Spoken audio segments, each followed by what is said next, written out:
Je m'appelle Félix Switz. Je suis, à l'heure où j'écris cette autobiographie, âgé de 182 ans. Malgré mon emploi du temps chargé et mes obligations, je profite de mes rares temps de répit pour finaliser ce projet qui me tenait à cœur depuis longtemps. Si l'idée d'écrire mon parcours me repoussait au départ, ma vie étant trop longue pour être résumée en un ouvrage aussi long soit-il, l'âge m'a apporté la sagesse. Et la sagesse m'a convaincu de l'intérêt que j'avais à faire en sorte que nul ne retrace ma vie à ma place. Autant dire qu'à l'heure actuelle, je me moque bien de ce que les autres peuvent penser de moi. Néanmoins, je tiens à offrir ma vérité à quiconque voudra l'entendre. Retenez bien ceci. Dans ce bas monde, la seule personne en laquelle vous pouvez avoir pleinement confiance, c'est vous-même.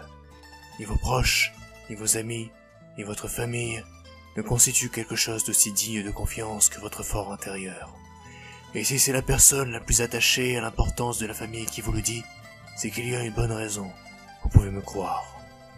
En 182 ans d'existence, j'ai eu l'occasion d'accomplir bien des choses. Il ne sera pas question ici de les énumérer.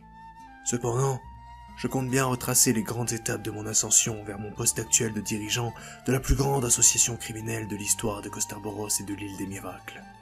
Je me suis permis de mettre ce terme de criminel entre guillemets, pour la simple et bonne raison que je ne considère en rien qu'il y ait quoi que ce soit à ce sujet que l'on puisse légitimement définir comme tel.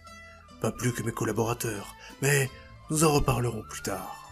Cependant, je puis comprendre qu'aux yeux des autres, ma mafia se rapproche plus de vulgaires bandits que de protecteurs de l'intérêt général et de la sécurité globale. Si vous ignorez tout de moi, de mon parcours, de mon organisation et des traces que j'ai laissées sur notre monde, je m'en vais vous les narrer dans les quelques chapitres qui composeront cet ouvrage.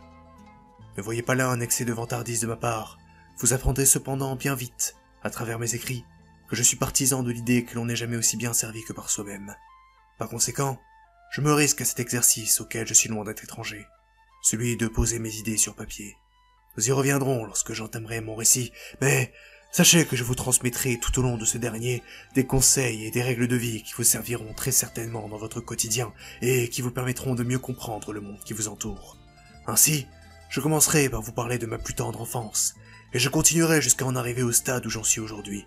Je tiens à ce que tout soit le plus clair possible, sans omettre aucun détail important. Retenez ceci, les petits détails sont souvent ceux qui vous sauvent la vie. Fort heureusement, l'erreur et les oublis me sont bien étrangers. En tant que smignum, je peux me targuer de posséder, en plus d'une longévité accrue, une excellente mémoire.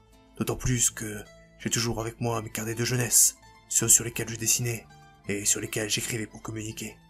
Encore une fois, nous y reviendrons, patience. Enfin, je terminerai avant d'entrer dans le vif du sujet sur ce dernier point. Je ne compte plus rien cacher. J'en ai plus l'obligation, et je ne l'ai que trop fait par le passé. Si vous avez pris la décision de me lier en votre âme et conscience, alors vous apprendrez à me connaître, et, je l'espère, à me comprendre. Je ne ferai aucune impasse, il n'y aura aucun sujet tabou, aucun secret. Je n'en ai que trop eu. Je vous délivre ici la vérité, toute la vérité, et rien que la vérité. De la façon dont j'ai gravé les échelons, aux premières exécutions que j'ai commanditées, rien ne sera passé sous silence. Ceci étant dit, comme je l'ai annoncé tantôt à mes frères et sœurs adoptifs, rien ne vous force à me croire sur parole. Si vous ne voulez pas me faire confiance, je ne peux hélas rien y faire. Cependant, ne sachant que trop bien ce qui s'est véritablement passé, je refuse de me mentir sur quoi que ce soit. Si vous êtes toujours avec moi, alors il est temps de débuter mon histoire, là où tout a commencé.